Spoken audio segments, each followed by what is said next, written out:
It's time for the best coverage of the top stories in sports. The Sports Wrap with Jason Page starts now. Yes, it does, and great to have you with us on this Thursday edition of the show, the penultimate show of the week. It's a Thursday, which means we'll be talking tons of baseball. David Aardsma is here, former big league closer. Our reliever hangs out with us every Thursday on the show. Go around the big leagues with him for virtually the entire show. Then we'll have some odds and ends a little later on. But I wanted to start it out today, Sam Yarnell. I wanted to get it started today with some NBA because I was thinking about it as I saw this news come out about Devin Booker getting a 2-year, $145 million contract extension. It's just staggering. These NBA contracts, I just don't know how it's sustainable. And look, when you keep getting all this TV money they have and all of that, all this media rights money, I guess somehow it is. And these teams can continue to pay out these massive contracts. We just saw Paolo Banchero get the 5-year, 230. It could be as much as like $280 million for 6, I believe, if he winds up all NBA this year, and getting that massive deal. And as I look at these contracts, I am completely flummoxed as to how NBA players, how they can get this kind of money when they're playing 60 games a year. I almost feel like there has to be, somebody's got to put a foot down somewhere. You've got these new rights deals. You've got these new partners, Prime Video, NBC. You're trying to draw more eyeballs. You're watching Major League Baseball start to get more eyeballs now. The TV for Major League Baseball has never been better than it is right now. Seeing huge increases in viewership. NBA struggling for those eyeballs.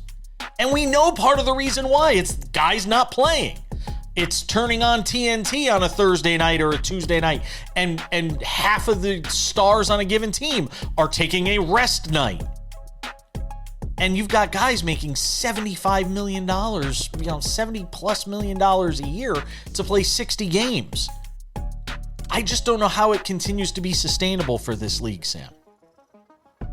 So, we are approaching a, threshold that in my mind, at least, as ridiculous as NBA contracts are, I never thought we'd meet $1 million a game. We're almost at $1 million a game throughout an entire NBA season. For the biggest stars. Think about that. For the biggest stars. Yeah, right. For the max contract being $1 million per game. Mm-hmm. That 2.5 hours, you make $1 million? That's pretty cool, first of all. But second of all, I agree with you 100%. It's not sustainable. And I know that the salary cap relative to all of these sports, but the NFL specifically, always seems like a fake number that just always continues to go up, right? It's like the whatever your grandparents taught you about as a kid, the S&P 500. It's always designed to go up. Mm-hmm. It's not designed to go down. The thing is, we're getting in the NBA, not the NFL, but in the NBA, we're getting dangerously close to the threshold where it feels like it can't go up anymore, or else there are going to be drastic repercussions throughout the entire American economy to an extent. So I'd be very interested to talk to an economist about this and sort of see the health of the NBA's economy when you're talking about vet minimums versus the max contract versus the cap versus all these different aprons they've got going on. It would be very interesting to talk to an economist or maybe get them on the show and see what their perspective is on the NFL or on the NBA cap situation. Because it does, I agree with you wholeheartedly, Jason, feel like it's not very far from coming to a crashing halt. 75 games for Booker last year, 68 the year before that, 53 the year prior. One of those had to be the COVID year. I'm not sure which one it is. When you look at the number of games played, and a lot of these guys are playing, anywhere 60 to 65 to 70 games, unless you're LeBron and you're superhuman and you play a ton of games, unless you get hurt or something like that. the economy of basketball, and I saw somebody mention this, and this is a much larger conversation that I'd really like to do maybe during this off season when we have some time. One of the things that I used to say about basketball that made it so globally popular was the accessibility of the sport. And there is a huge problem coming down the pike for basketball in that the accessibility to the sport is starting to change. It's now becoming very expensive to get into basketball. At the youth level, the travel leagues, the AAUs of the world, the entry point isn't what it used to be.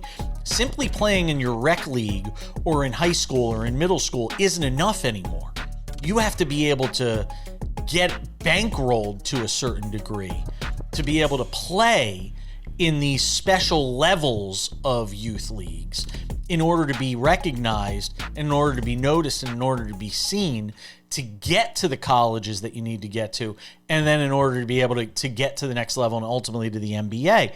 And the entire economy around basketball, not just in the NBA, but in general, there needs to be a broader conversation because it's getting to the point now where only a select precious few are going to be able to access the basketball communities that are going to be able to get them to the next level and get the eyeballs on them that are going to get them the opportunities to one day play in the NBA, Sam. And it's a much larger conversation that people within the basketball world are going to start to have. You're exactly right, Jason. And I think it is the one thing that, especially in America, but also around the world, like you said, has set basketball apart from almost any other sport and has made it very similar to soccer in that you don't need very much to pick up a basketball game, right? You just need a couple of hoops and a ball. In soccer, you just need a couple of nets and a ball. In hockey, you need skates, you need pads, you need a stick, you need a few pucks because they're going to go out. You need a sheet of ice. Football, you need pads, you need a ball, you need 100 yards of a field. Like, basketball is, to its core, one of the most accessible sports. And it does seem like the American economy, the American system has put its footprint on it to an extent that has made it inaccessible to potentially some of the most talented basketball players in the world, from sea to shining sea, wherever you want to put it, on any of the 7 continents. Yep, it's going to be a question of, can you afford to get your kid into these leagues where they're going to be noticed? You're going to have to figure out a way to just, scrum up the cash. And who knows, maybe that's where NIL comes in. Maybe it's where some of these sponsorship deals come in as well. A much larger conversation. All right, we're going to talk baseball on the other side. David Aardsma joins us next.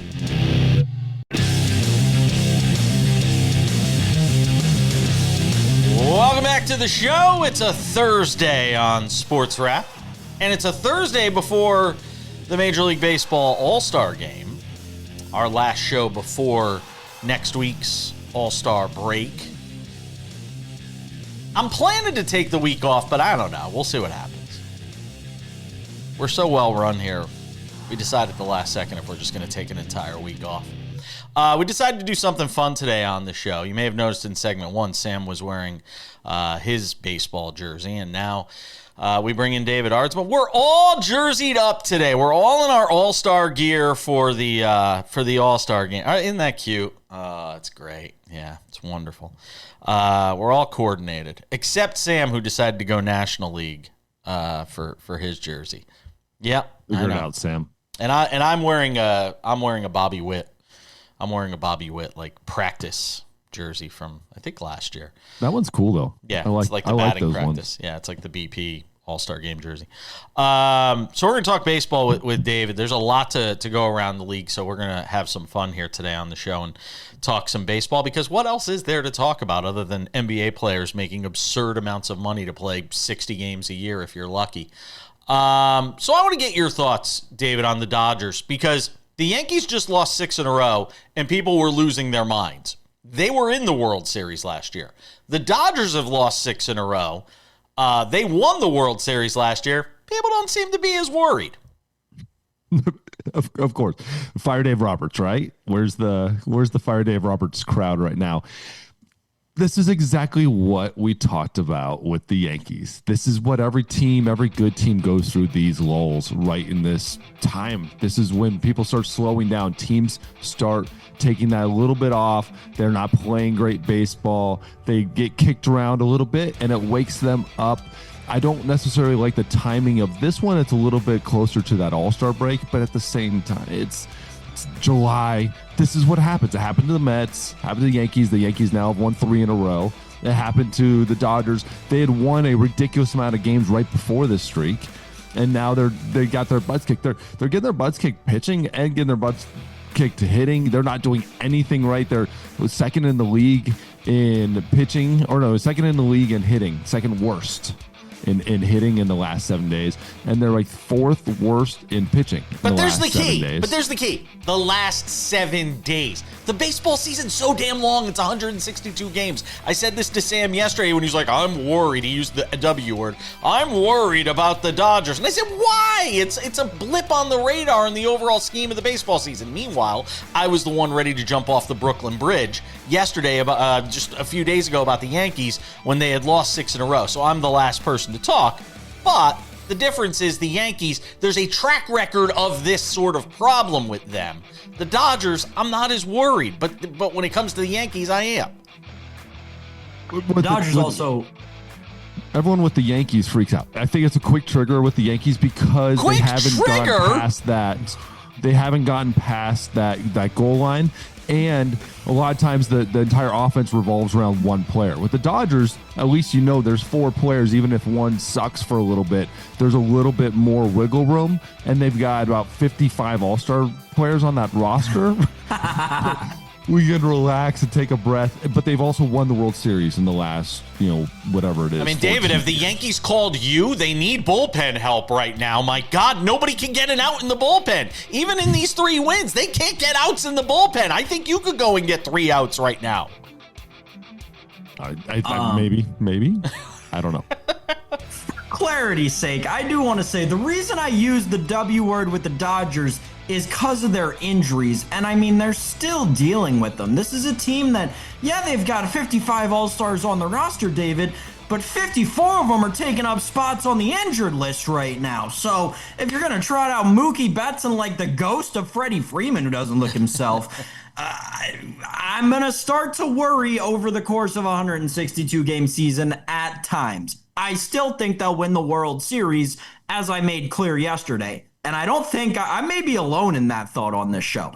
But my question to you is relevant to the Dodgers and this losing streak. You've come on before and talked just generally about how you've been on very good teams and very bad teams, right? And I'm curious, in a locker room, I think we can all assume that when you're in the midst of a 6-game winning streak, it's great. Everyone's drinking beers, having a good time, cracking jokes. The bus rides are fun, whatever. What's it like when you've lost 6 in a row and it feels like, a win hasn't come since, the last time you slept in your own bed and you're in the midst of a 3-city road trip? That's a great question because there's 2 ways you got to look at it. I've been on some of those bad teams where you're losing 6 in a row and it feels like a normal week. And that's not a good thing. So you don't know how to get out of it, but you don't know how to get out of the season. And one thing we were talking about, right when we got on, was it's a long season. And so when you're getting your butt kicked every single night and you're just searching for something, that's when you don't know. When you're on a good team and you go through streaks like this, you don't react as much. But you're not having the great fiesta when you're winning 6 games in a row either. You don't react to that. And that's the beautiful part. When I was on the Yankees, we had a great season. On the Red Sox, we had a great season. The Mariners was a little bit of an anomaly because we weren't expecting it. But the Red Sox, we win 6 in a row. I didn't even know we won 6 in a row. But if you lose a series or you lose a couple series in a row, you feel it a little bit, but you keep just going about your work. You know what the end result is, and you know where the road is. As long as you're seeing things happen. Now, when we're looking at the Dodgers, and we're thinking, all right, they got their butts kicked by the Astros. Everyone was kind of laughing about that 18-1 game. but then every other game besides one has been close. It's just the offense isn't quite, finishing it off, or the pitching isn't quite getting that last out in the bullpen. So you don't react too much to it. You just go about your work, go about your business. Maybe some of those superstars step up and go, all right, rile the guys up a little bit and say, hey, let's get out for early work. Let's go out for some extra work. And that's what usually happens, you see. And that's when good teams step up, because that's when those superstars step up and they get all the guys going and start working a little bit harder. And that's what the Yankees needed. That's what the Mets needed. That's what the Dodgers need right now. You're going to see the Phillies go through the same thing, and everyone's going to freak out, and they're going to lose a place in the playoffs and in the standings a little bit.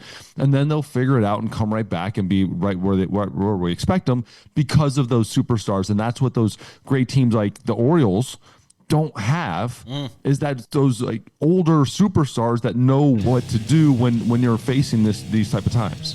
David Aardsma is hanging out with us, does every Thursday on SportsWrap to talk about Major League Baseball, former big league reliever and closer. Check him out with Man Cave Sports as well. We got more to do. We talked about the Astros with our friend Patrick Creighton from Sports Radio 610 in Houston. I want to ask David about the Astros because they have been one of the big surprises of the first half. We'll do that next.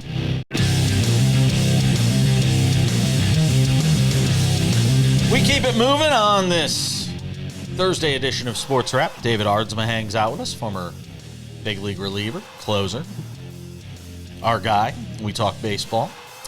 I want to get to the Astros in a second. Another note on the Yankees. They basically released DJ LeMahieu. They DFA'd him. And you can tell it's tough for that organization because everybody loves DJ LeMahieu. But it was a move they had to make. I mean, there just simply was no place to put him. He can't play third base anymore. And just from a roster flexibility standpoint, it was a move they had to make, David. It was a move they should have made a while ago. From a roster stability, from a roster standpoint, I understand not making the move. But what has he really provided them in the last several years? That's the way I look at it. And he's been injured. What? I mean, he's been injured. I mean, the injuries have just killed him. He's been injured since he's been a Yankee, and he really hadn't provided much outside of that very first year. And everything kind of stepped down. He wasn't the same player. He wasn't the same productive player that we saw before with the Rockies. And we've seen this kind of time and time again from some players coming out of the Rockies, is when they go to other places, they're not the same productive player and they get hurt. And I don't know whether there's any connection there, but at the same time, he wasn't Trevor the same Story. Trevor Story. It's hard. It's hard. Is that a narrative, though? Is that something? Because I know we talk about it in the media all the time, right? This pitcher's a free agent. Oh, rule Colorado out. No matter how much they pay him, no one's going to want to pitch there. Not to say that you necessarily ever had that choice, or to say the Rockies were ever offering you a contract, but theoretically, hypothetically, would you have had that in the back of your mind had the Rockies come calling for David Aardsma's services back in the day? If there were multiple teams, same offer, same everything, no, I'm not going to Colorado. Exactly. Really? It's not because it's a hard place to pitch. It's a hard place to battle. Some people have chosen that battle and tried to succeed, and the Colorado Rockies and Colorado tend to get you. And as a pitcher, it tends to always work out in Colorado's favor and not necessarily in the pitcher's favor. And so that's always a hard one. I was a Colorado boy. I wanted to pitch for the Rockies. I wanted to wear it, and I wanted to represent it. If you have a choice, don't. It's just not going to end up well for your numbers. It might work out well as a player on the team, and you might get those wins. But something is going to suffer, and it's going to be your ERA. Yeah, it's definitely going to be your ERA. The Astros have been one of the biggest surprises of this first half, David Aardsma, with the way that they have played. We were talking about it with our friend Patrick Creighton the other day from Sports Radio 610 in Houston, and sort of the next man up mentality. You know, Cam Smith has been fantastic, as Sam has chronicled, his Rookie of the Year pick before the season started.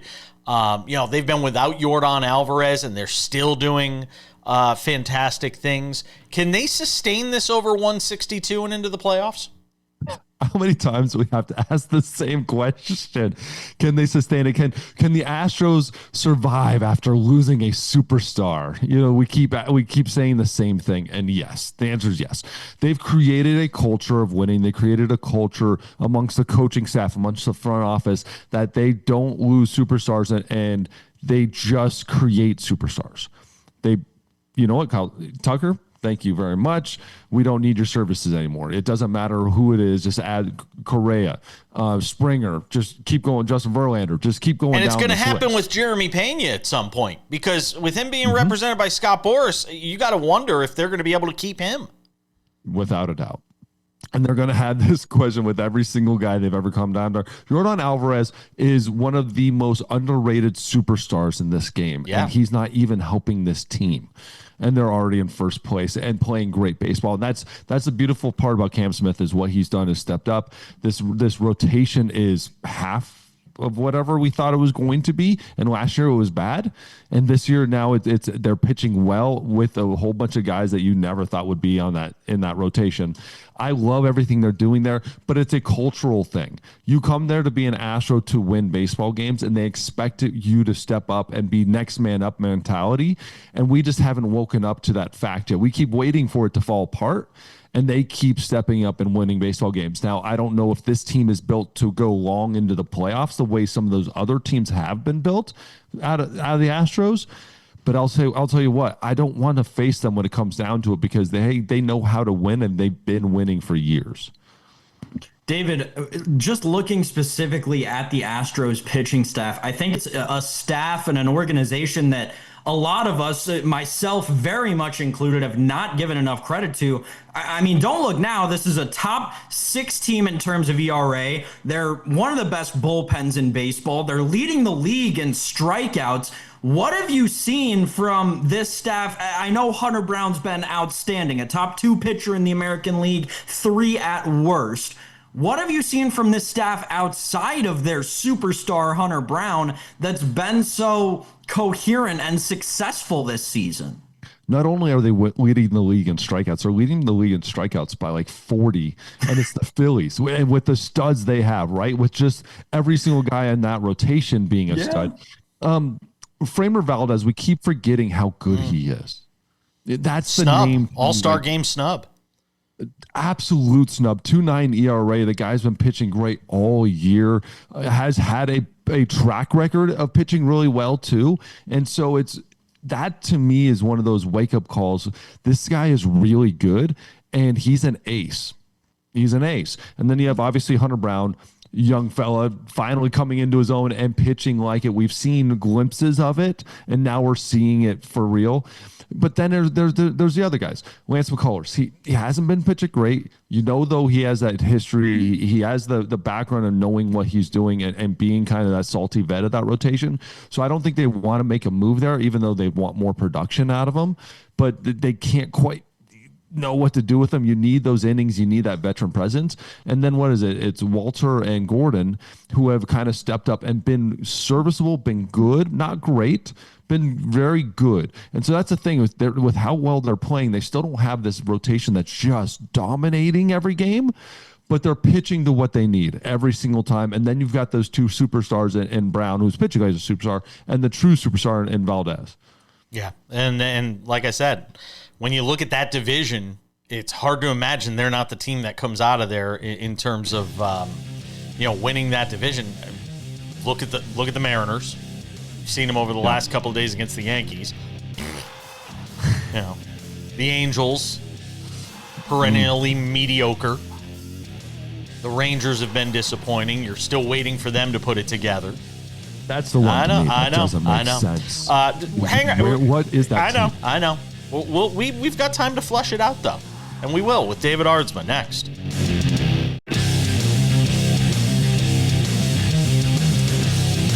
All right, halfway home on this Thursday edition of SportsWrap. Doing a lot of baseball today because why not?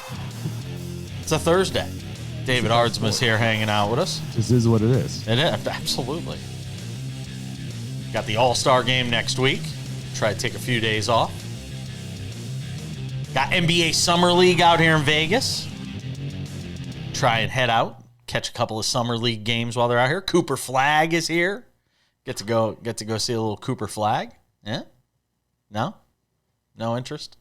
David's going to LA. You're going to LA, aren't you? I would see Cooper Flag. I want to see it. I just want to see it in person. Is it as good as you see on TV? I want to see him against that hot next level of competition. Yeah, you're not getting that in the summer. You're not getting that in the summer league. Summer league is like glorified scrimmages. It's like an and one. It's like an and one game. You know, they're just running up and Remember down how great those were, though? Yeah. Oh, yeah. Absolutely. The banana ball, basketball. Yeah, absolutely. Would you do banana ball? I would do it. I think it's fun. I think it's going to play out a little bit. I keep saying that, but they keep selling out bigger and bigger stadiums. Yeah, they keep selling out the biggest stadiums. Oh, Sam, what's the matter, Sam? Come on, Sam. Let it out. Come on. I know you want to. Get it out of your system. Come on. No. I think banana ball is a wonderful opportunity if you are below the age that is required to play t-ball. Then it's a great introductory mechanism for baseball. Outside of that, if you're Sam above the age of banana ball. I'm gonna say 6. Wow. And enjoying it. Sam is slamming. We're gonna have problems. Sam's a hater. Sam hates Christmas. He doesn't. He's going to tell you that Santa isn't real. Neither is the Easter Bunny. Sam is that guy. Wow. It's fun. You know what? I've learned this. It's one, the creator of it's incredible. What they're doing is amazing. I love what they're doing. Stop taking it so serious and just have some fun with it and realize what it is. It's Harlem Globetrotters. It's and one. Right. It's entertainment. It's not baseball. It's not sport. It's entertainment. Have fun with it. Enjoy it. Put a big smile on your face, just like what they're trying to do. And don't take it too serious. Exactly. And I'm all for that. Just to be clear, like, I went and saw the Harlem Globetrotters when I was 6, and it was very enjoyable, and it's a lot of fun. And I actually think it's a great way to introduce very young kids to a sport that is still growing to this day and ever evolving. So I think it's a great opportunity. I just think there are a couple of people who are older than they should be taking banana ball a little more seriously than they should be. Yes, and I was told very specifically, this is the future of baseball. This is where baseball is going to go, and the minor leagues are going to go to this by a very famous baseball player who is very little too involved into it. And I said, I don't think you're correct, but it's fun. Okay, fair enough. We saw, David, something the other night in San Francisco that I've never seen, and it's been about 100 years since baseball has seen it. The play that people could see on the screen right now where Patrick Bailey hits this walk-off 3-run home run inside the park style. Even the announcers were at a loss for words on both sides for both teams here. Give me something, first of all, your thoughts on this, but in general, have you ever seen anything quite like that? And during your time playing, was there anything that you could think of that where as a player you're watching and you're almost a fan in the moment going, wow, like totally just swept off your feet by something you saw in the moment? A couple things. Patrick Bailey, incredible. Only ballpark in baseball that's not a home run. Of course, San Francisco. But he knew it. He knew it the moment he hit it that this is not going out. And he was running hard. He was going for it. So I love that. And that's not getting enough credit for, as a lot of 99% of ball players would have sat there and watched it for a second. He didn't. He busted his butt. And that's the only reason it's a walk-off inside the park home run, which is so cool. By a catcher. Amazing. I've had a couple of those moments, yes, and those are the neat ones. Barry Bonds, basically all of 2004, just every single day watching him walk and walk and walk with no concept of ever even swinging the bat and swinging the bat once and hitting a home run. But it's walking. Come on. But it was the whole stadium losing their minds on a ball, on an intentional ball. When you're actually, it's not today's where they're just putting him on base. Yeah. They're throwing it. And it's like him just first pitch already taking all of his gear off, walking while they're still doing an intentional walk. Wow. And then one pitch, and he hits a home run. That stuff is legend. Manny Ramirez, I was at the games in Baltimore where he ran up the crowd and gave him a high five and then threw a guy out at second base. So I think it was a double play. That same series was when he hit his 500th home run. And he did almost the same thing as Bonds, but the opposite. He struck out, I think, 3 times in a row on not swinging the bat. And then the guy threw him one curveball and he just crushed it. And I'd never seen moments like that where guys can control games. They were playing a different game than everybody else. And those type of moments.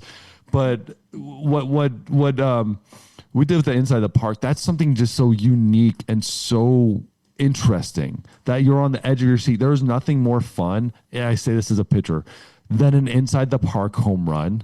Because the anticipation, and you're watching the defense, and you're trying to time it in your head and when that throw's going to come, and where is he at the bases? You're like, he's not going to make it. And then the guy next to you, he's going to make it. You're like, he's not going to make it, but I want to see him go for it. And then he does, and there's nothing like an Inside the Park home run for a fan. It's one of the things, we only got a second here, that makes baseball so unique is the ballpark is what allows that to happen, though. The bricks and the bounce is what allows it to happen. One more segment with David Aardsma next.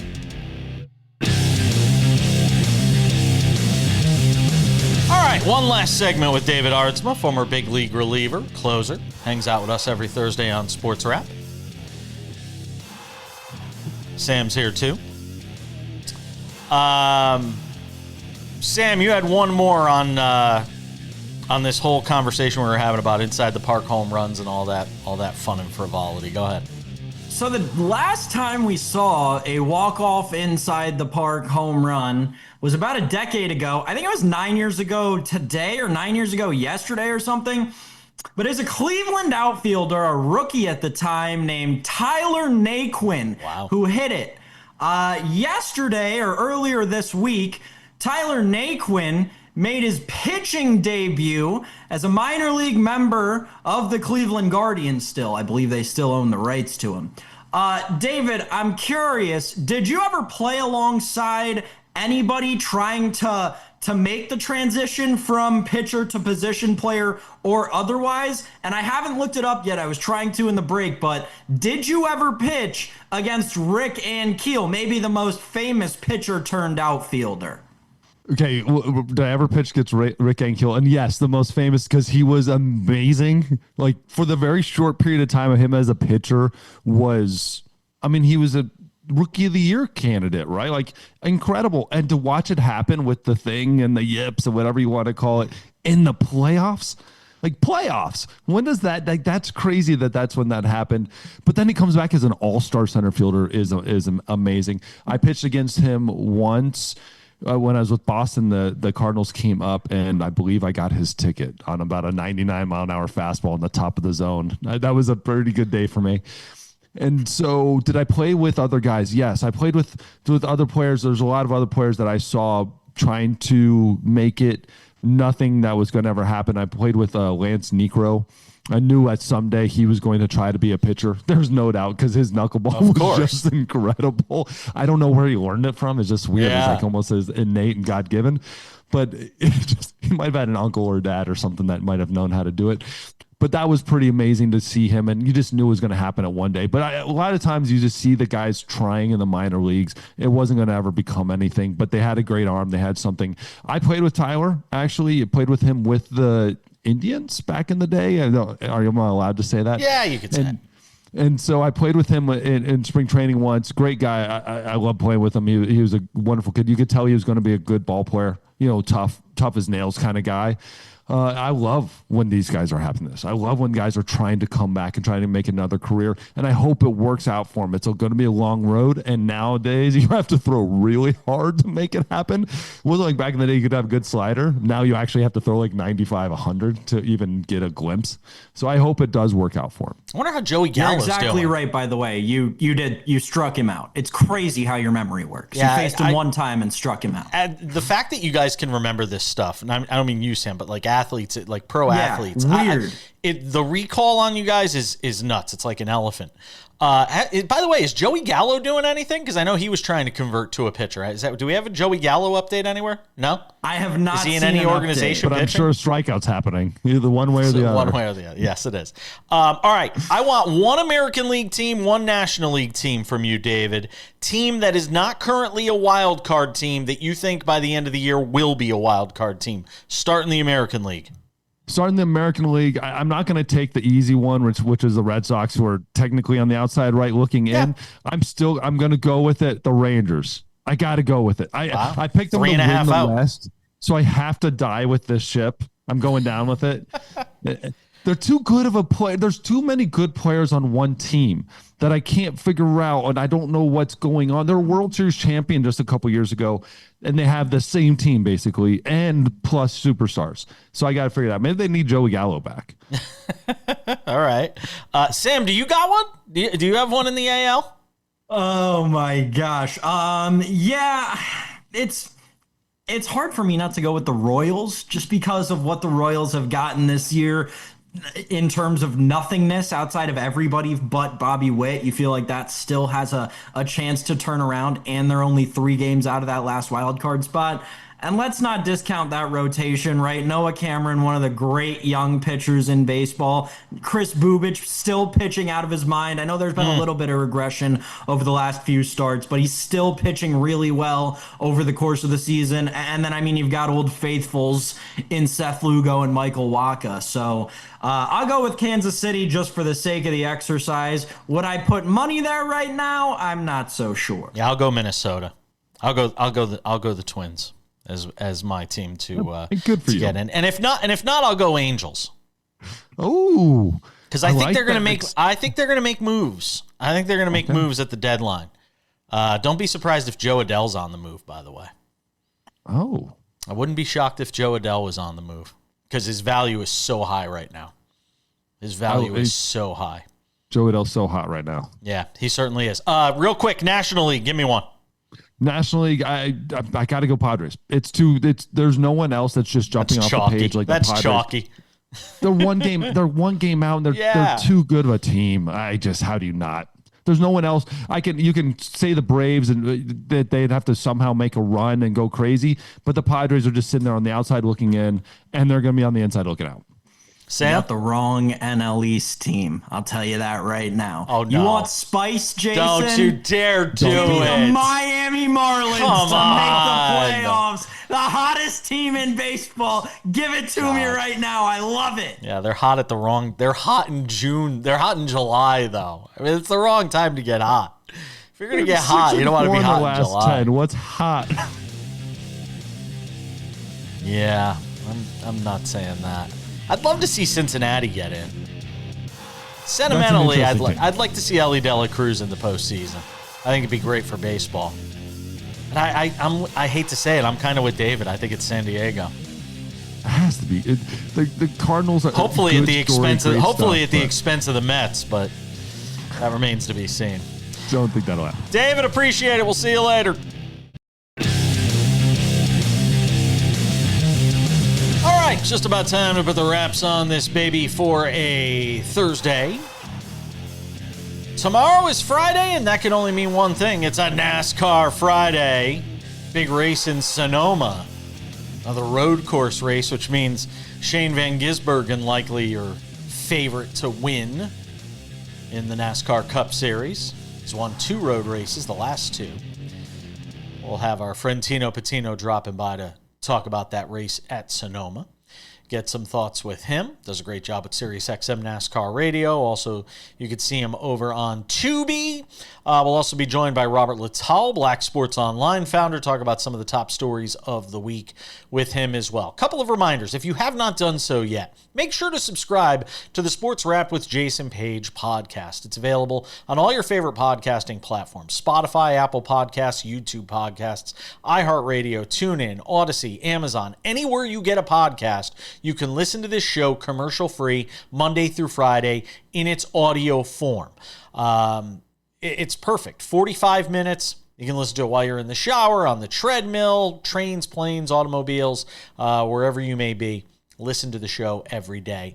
It does just fine in its audio form, I promise you.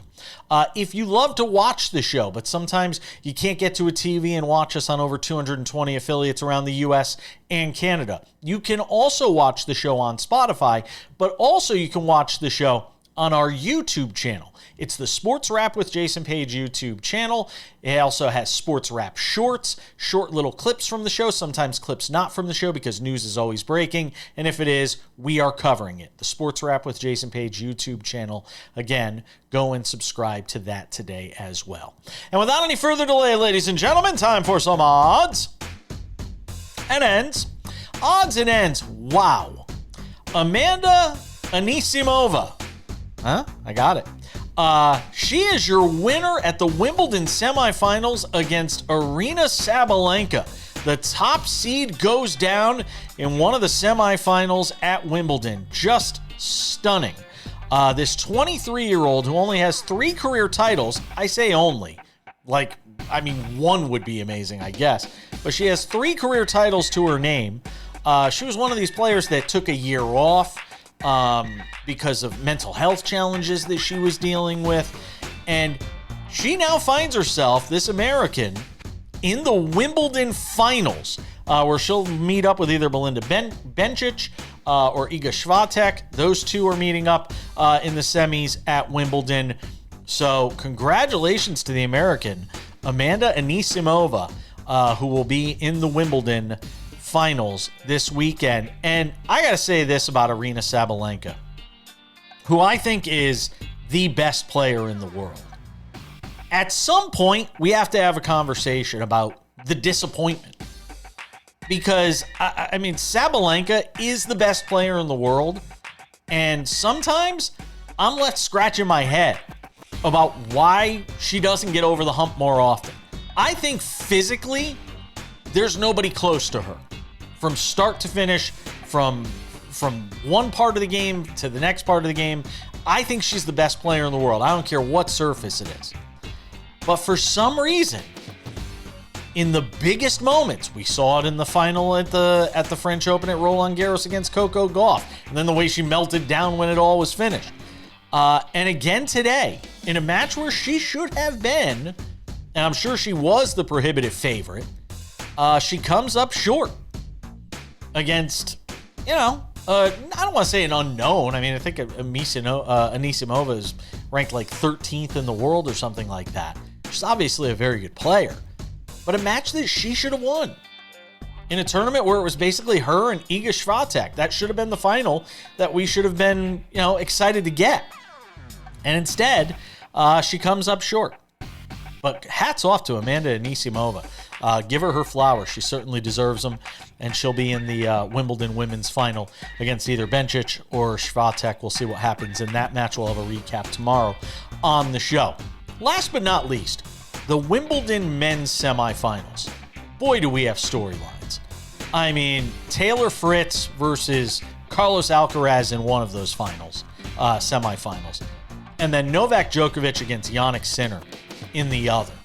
And no matter what, you're going to have some great storylines going into the weekend at Wimbledon on the men's side. Because obviously we know the story of how long it's been since we've had a men's winner from the United States in any of the Grand Slam events. Could Taylor Fritz be the guy that breaks that? I am doubtful. I find the idea dubious because I've seen enough to know that Americans haven't been able to get across the finish line in tennis when it comes to Grand Slams. I've seen enough to know I've seen too much. But to me, the bigger story is, can Novak Djokovic win one more? And, for a change, he's kind of the underdog, which is fun to watch. Because most of the time, everybody's always been rooting against Novak Djokovic. And they were rooting for the young upstarts in Sinner and Alcaraz. And now in these matches, whether it's against Sinner or whether it'll be against Alcaraz or maybe a Taylor Fritz, which will be an interesting storyline if they met up in the finals. I don't know what the odds for that potential matchup are, but I'm sure they're pretty high. Djokovic is going to be the guy, I think, in these next two matches that people are rooting for to get one more. because I think a lot of people said this was the best surface for him to get that one more slam. And if he wins this slam, is it the last time we see him at Wimbledon? There's talk he may still play 2 or 3 more years. We'll have to see. I got to go. We're out of time. Thanks to our guests. Thanks to you for watching. Thanks to David Aardsma, Sam Yarnell. We'll see you all back here on Friday.